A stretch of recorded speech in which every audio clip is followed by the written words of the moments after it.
Hello and good evening. I'm Melissa Idris. And I'm Sharad Kuttan. Welcome to Consider This. This is the show where we want you to consider and then reconsider what you know of the news of the day. Now, to commemorate Teachers' Day, we bring you a story of a mother who was dissatisfied with the way her son was being educated and in turn built her own curriculum based on collaborative, child-centered approach to teaching. Kiran Birsethi is an interior designer turned educator who founded the Riverside School in Ahmedabad in India back in 2001. The school now enrolls almost 400 children and has franchised its curriculum widely. We're delighted to welcome Kiran to the show. Kiran, let's begin our conversation with what made you want to set up your own school. Maybe you could tell us the story behind wanting to design an entirely new curriculum. Actually, thank you first for having me and delighted to be in Malaysia for this wonderful event. So, in all fairness, I had no plans of changing the world. I'm actually a designer by profession, and I was super happy running my own design firm. And then I became a mother, and my whole life changed. So I think when my son went to school, all of 6 years of age, I remember encountering a system that rewarded compliance over conversation. So as long as you kept quiet and were good, and you could kind of move on in life. So I think that was not good enough for me. And as a mother, I reacted to a system that kind of was all about control over conversation. But as a designer, I think I asked myself, there must be a better way, or there must be another way. So rather than complain and blame about a system, all I want to do was make sure that my son had a wonderful time going to school. And that's it. And that's really what started. So I started the school in my home. And that was 21 years ago. Yes. Kiran, can you give us a sense of the context in which this idea germinated? It's India, it's the state of Gujarat, it's fairly wealthy, and the class context of it, because India's huge, and I don't expect that this idea was, as you say, designed to change the world, or even India would have that kind of impact. So how do you situate your ideas and who you thought it might serve in the context of India that you live in? Actually, sure, that it wasn't even a thought about changing an education system or providing, a shift in narrative about schooling in India. It really was a story of a mother. It was my son. I wanted to give him a better experience. And I think I took the piece I could address. So it was not about changing a system. It was making sure my son had a wonderful time going to a space that he would look forward to. So I believe I didn't take the burden of education on my shoulders. But I think as we started running the school and we started seeing the impact of our pedagogy in children, that is really a human-centered approach. We started getting the bandwidth and the capability to lead bigger and provide a different way for parents and teachers to look at education. So it really started as a small story, and it became a big impact. And I think that's really what I want to emphasize. It wasn't about, my God, education is terrible. And I mean, if that were true, there would be so many more schools. But I think it was a story of just me, a mother, using design thinking to offer a different way for children to experience their learning. So. Okay, well, you said that you noticed the education system prioritized compliance over conversation. Can you explain the gaps that you saw, the gaps that you wanted to address for your son? Actually, it's a deeper rooted idea of confusing respect for obedience. I think it really comes from there. The idea of obedience is about power, right? It's about control. It's about a passive idea about, I will tell you what to do and you will do it. And I have to say, across the world, I have seen that that's really the narrative about education. And I think respect is such a powerful word. It's such a vibrant, active verb. And it asks of you to understand and asks of you to listen. And that is pretty much devoid across all the schools I've been to and this is not just in India, this is across the world. So design thinking, this is where I'm such an advocate of design thinking, it invites the user into the conversation. So design thinking solutions are not for the user, it is with the user. And so when I started the school, my children became co-designers in that journey. And they were all of 6 and 7 years old. So age had nothing to do with that invitation. Gender had nothing to do with the invitation, neither had demographics. It was the invitation of the voice of the user that must have a seat at the table. And it was remarkable. And luckily, since I didn't come from education, I had no rules. I was breaking all of them with total elan. So I think the learning came really from the real experts, and they were the children. And pretty much that entire insights from what we were learning about how children like to learn or want to learn or encouraged to learn was really shaped by them. So yeah, Riverside was a ground up experiment, having the child at the center of the design process, not just the learning process. Kiran, and it can be quite liberating when you don't come to a problem with preconceived notions, right? So there have been alternative pedagogical philosophies and systems in schools, at least in the 20th century. You think of the Montessori schools, Yeah. you would think of, the work of Paulo Freire, all of whom try to deal with the industrialization of education and the conformity, as you put it, being at the heart of that, rather than creativity. Could you help the audience understand? And since you've been on this journey, have you picked up those books? I mean, Freire's Pedagogy of the Oppressed, or or the work of the Montessori school, to kind of enhance your own sense of how to deliver those objectives that you have. In all fairness, while the theories of education, of course, read them all, didn't necessarily go through a formal training, but had the opportunity to visit a lot of the schools. And in fact, we visited the Montessori original school in Italy, went to Reggio Emilia, went to the Bing School, went to Rishi Valley. I think for me, the main guiding principle were two. One is Gandhi. I think for me, Gandhi was such an inspirational role model of the idea of possibility. What could it be like? And for me, those values that Gandhi espoused really kind of became the heart of what we wanted to action at Riverside. So Riverside is built around the governing principle of design thinking, but the values that I believe are so much more universal. So I keep saying we're born human by chance, but we become humane by design.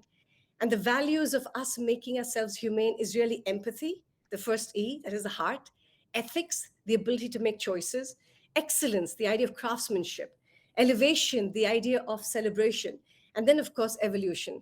So if we were to action these values on a daily basis, that's the heart of design thinking. And that became, I would say, the real foundation of what Riverside was built on. So yes, I continue to be inspired. I'm super inspired by Howard Gardner, Dr. Howard Gardner, dear friend, of course, now, with the multiple intelligence theory. I have been inspired by some of the works of Carlina Rinaldi at Reggio Emilia. But for me, it's design thinking, man. Kiran, can I ask you to elaborate that when you say to action these values? Give me an example, because I've read a couple of I guess interviews that you've done or articles about Riverside, and several of them cite this example of children learning what it's like to be a child laborer, to empathize with those in that situation. Can you explain a bit how you action these values? Look at the idea of empathy, right? While it sounds like an interesting or an extremely important value, how do you actually put it into action and not become a poster in a school? Right? And that's really how so you take design thinking and say, if empathy is the desired actionable value, what we finally created was citizenship as a process at Riverside that gets timetabled. Or the Kongdom, which is the morning meeting at Riverside, which starts with the heart. It starts with emotions. It starts with conversations and stories. So once you take a value and put it into an actionable process, and then you timetable it, that's when a mindset gets created. So what we've done over the years, over 21 years, my God, we've just been iterating and refining these processes, but with the user in the design process. So for that particular process, which is our citizenship process, it starts with human rights, and then starts with the whole idea of rights and duties. So there's so much conversation about rights, but no one talks about the duties one needs to perform to deserve those rights. And so that particular experience that we crafted, that all our children go through when they reach 11 years of age, is this exercise of of having their rights being taken away, experiencing what it feels like when children's rights get stripped, and then being having to understand the gratitude they have for whatever they have, and then what will they do for the greater good. So, but it doesn't come intellectually. I still remember the first time we did that. We read the articles about children's rights. We talked about it. We showed movies, and everybody did the regular, oh, that's not good, and the tisk tisk. I said, no, it has, the body has to experience it. So when we actually crafted the experience of the children going through the rolling of the incense sticks for 8 hours in the day, man, in the first half an hour, the body moved. And then the shoulders kind of, told them a story that this is not right. And then at the end of the 8 hours, they themselves are figuring out a way to change the system. My God, man, this doesn't work. This is not correct. I said, what do you want to do about it? No, we have to go and tell other people. So it became such a desire to move, not to just be passive and say, oh, that's not a good idea. This is, I want to do something about it. And that's how the I Can agency gets unleashed. And that's really how everything at Riverside was then finally crafted. So today, we've codified everything so that we can help schools across the world be able to use the same systems to build that culture in their spaces as well. And that's the work we actually. Kiran, we're gonna take a quick break, Kiran, but let's come back and continue this conversation. I think there's quite a lot to cover still. We'll be right back here on Consider This. Don't go anywhere. Stay tuned.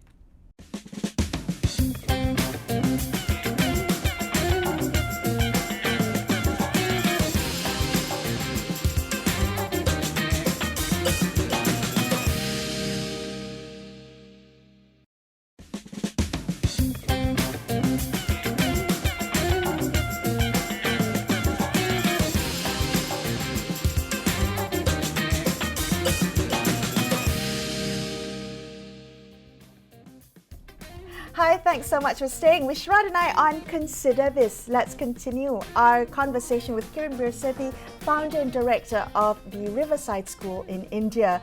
Kiran, we're commemorating Teachers' Day, and I wanted to ask you about creating 21st century educators, particularly for early childhood education, the need to solidify that foundation as our children got to the world.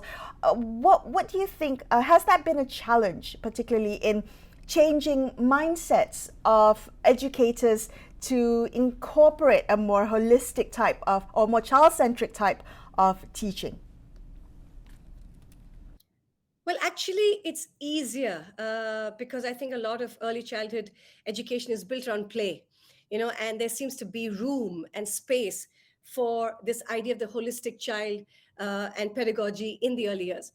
Unfortunately, that's not the challenge. The challenge is to take that same pedagogy till they're 18. Okay, not just, sort of relegated for the early years. So I think whilst there is this 21st century skill focus, it has to go along with 21st century beliefs. Otherwise, we can't have 21st century skills with 20th century belief systems, which is essentially that girls should be in a certain way, age, once you're older, you'll be able to make change happen. The STEM is most important. So I think in many ways, the idea of matching skills and belief systems is really at the heart of building children's worldview of the fact that change is possible and they can drive it and they're not helpless. And that happens as early as 5 and 6 years of age. So Kiran, can I ask you about the other part of, of the equation? The children, their teachers, teachers with the schools, but they're also parents. I mean, what kind of parent puts their child in a school like that has your pedagogy and has your curriculum? We know a lot of middle-class parents are very anxious about giving their kids a head start, but that often means, following a well-trodden route to success, and that involves a lot of conformity right up to a tertiary level. So how do you convince parents? I have to say that if at all there was evidence to suggest that the pedagogy of the year was actually successful, we would not be living in the world that we do. So I think there's enough now pushback. So I do believe, okay, if you're asking what kind of parent comes to a place like Riverside, well, we serve a mini India. right? We have 25% of our children to come to us from what they call below poverty line. Then we have the special needs, and we have, of course, the middle class, and then we have parents who can help and support financially also the program. So and in each of these, I have seen that the basic desire of a parent is to have a child graduate with the skill sets to be able to not just navigate the world, but to shape it. And it is at the heart of any parent. I have not seen a single parent saying, no, no, no, my son should be, passive and just get a job and just be fine. Every parent desires it. I've seen that for a parent of my parent who has a vegetable vending, stall in the city, the same desire. Mera beta should be strong. My son should be capable. My son should, change the world. It's at the heart of every parent. It's just that parents are generally emotional, okay? And if they don't see enough of the push that comes, especially from media, from people, from the government, to say this is what nation builders are built of, this is what a nation needs, we will keep falling back on the tried and tested. And I think people like you, media or policy, etc., play such a profound role to push the narrative that this is important. And the reverse, that is staying on that trodden path, or the one that is safe and doesn't yield the kind of results a nation needs, is actually detrimental for a world that we live in. Look at what are we living in? We're still talking about the Right. otherisms. There's a heightened crisis of compassion. We desperately need a more humane curriculum. There is an awareness now pushing for it. Right here in Malaysia, the Kindity School is an example of that. So I think there is that brave parent who'll start off being the believers, and then they'll become the advocates and the evangelists of an idea like this. Okay, so you said that there needs to be more awareness of this. 21 years now, the Riverside School has been practicing this humane curriculum. What were the challenges then? If it wasn't the parents who wanted it, if it was educators who easily put the child first, and children love this, so where were the challenges and the stumbling blocks in those 21 years? Right off the bat, I have to say, I was just sharing in the morning meeting, the first day I was going to start the school, an 8-point earthquake hit. I mean, what can be more challenging than that? In 26th of January, I don't know if you remember, the biggest earthquake hit Gujarat on the very day I was going to start the school. So I have thought to myself, if an earthquake cannot bring us down, no other challenge will. So of course there will be pushback. Of course, that's the whole point of it. But I think the dividend and the fallout of it is so much more important, that has been so worth it. So today I'm sitting here talking to you because of Riverside School. Who would have thought, right? Kieran, can I kind of jump in on that same question, which would be, to what extent are you changing the conversation? Are you is what you're bringing to the table now being mainstreamed, at least as a conversation with Yes. educators and I'm very interested in India, because India is literally a continent, and if you want to, one wants to talk about impact, India would be a great place to test an idea out for impact. I have to say it has been extreme. It wasn't so maybe 10 years ago, but I think there was a tipping point of having enough evidence to suggest that this was a powerful story. And today we're working with governments, we're working with states, we're working with other schools, we're working across the world. I don't know if you're familiar with the other program we designed, Design for Change, which is now in 60 countries. So whilst we went deep within Riverside and treated it like a lab, an iterative lab, a way to constantly prototype and experiment ways that learning became more meaningful, we went actually wide. So today we're acknowledged as one of the examples of a future-oriented program. And that's one of the reasons we're here in Malaysia, to work with the Kindity School, to give that as a beacon of hope for, just ways to at least see that it's possible. That's the whole hope, right? If I don't even see Right. it's possible, I'm unable to mimic that I can do this. So I think the opportunities to show, to make it visible, to tell a strong story, to tell it loudly and long and continuously, has now given us tremendous traction. So it's been wonderful, yeah. How do we ensure, particularly in countries when you've outsourced the curriculum to other countries, for example, in Malaysia, how do we ensure that it trickles down to all levels of society, that this isn't just only for a certain elite class of children who can afford this certain type of early childhood education, because it seems that perhaps all children might benefit from a humane curriculum. How do you ensure that it's not like that? None of the processes are resource centric, right? I can do this under a tree.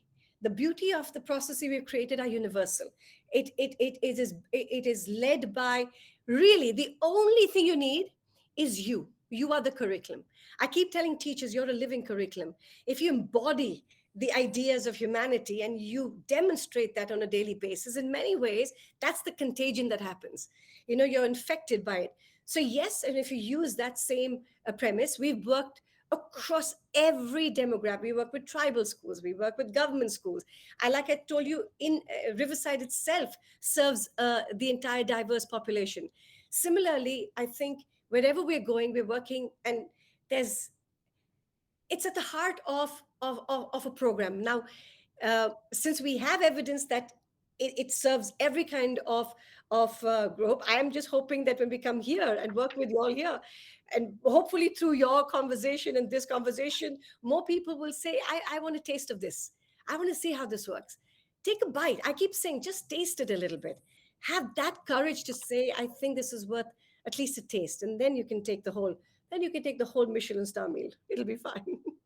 Okay, what prevents the adoption? What would be the hurdles for adoption? Is it just the inertia of not wanting to junk what the curriculum that has come passed down, as it were, by from generation to generation, or is it just a fear that the outcomes might not be like the kids will not be market ready? I'm not talking about coming out of kindergarten, but coming out of upper secondary or going into university, that they will be kids not being able to conform to a world that still hasn't changed. I mean, at least in the education system, that hasn't changed.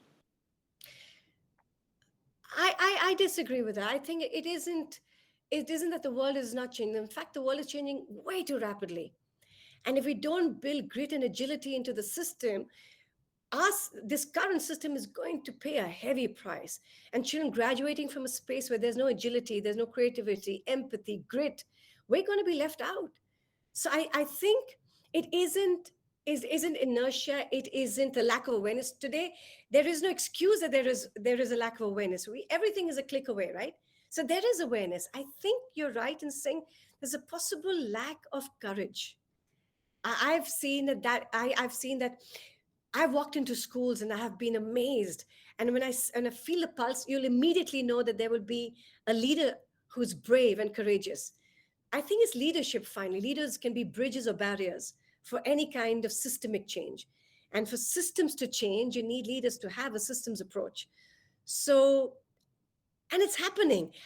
People have often asked me, am I optimistic about the future? I have to be. I can't be in education and not be optimistic. So I am always super optimistic. Hell, I'm speaking to you all. I'm so extremely happy today. Oh, Kiran, you talked about needing kind of showing the outcome of this curriculum, but it's been 21 years, and I'm sure you have alumni who are living representatives of what the curriculum can do. I mean, do you keep track of them? Do you hear stories about how perhaps this foundation might have impacted the way they approach later life? We absolutely do. In fact, we've been collecting the stories of our alumni for the last, now we've got 9 batches that have graduated. 2013 was our first batch that graduated. And it has been probably the most humbling and fulfilling journey when we hear their stories. So they're sending emails to us. We've in fact done a 2-year longitudinal study with the Good Project at Harvard to understand the Riverside Promise. And the results have been astounding. The fact that they talk about the way the school prepared them and the experiences they had to be able to get a foothold into the world with a lot more creativity and confidence, with a lot more ability to understand a user's point of view rather than their own assumptions. So several nuances that have come out by the virtue of our experiences, but they're awesome. I was just sharing again in the morning, there was this one boy of mine who went to this very, very hyper competitive engineering college. And he wrote back, he said, okay, ma'am, we sat in the canteen, and the other boys laughed when I said thank you to the canteen boy. And it was such an elegant, sweet moment. But in that moment, he captured the idea of kindness. And he said, today, all of us help Mahesh. Mahesh is that boy in that canteen. And he changed that world. So, I mean, academically, they're outperforming at Riverside alone, they outperform Right. the top 10 schools in India. But academically, I'm not even worried. But it says these little ways that they're making their places, their worlds a little more just, a little bit more beautiful. And that's the whole purpose of education. Kiran, thank you so much for speaking with us today. We appreciate your time. That was our conversation with Kiran Birsathi, founder and director of Riverside School in India. And that wraps up this episode of Consider This. I'm Melissa Idris. And I'm Sharad Kuttan, signing off for the evening. Thank you so much for watching, and good night.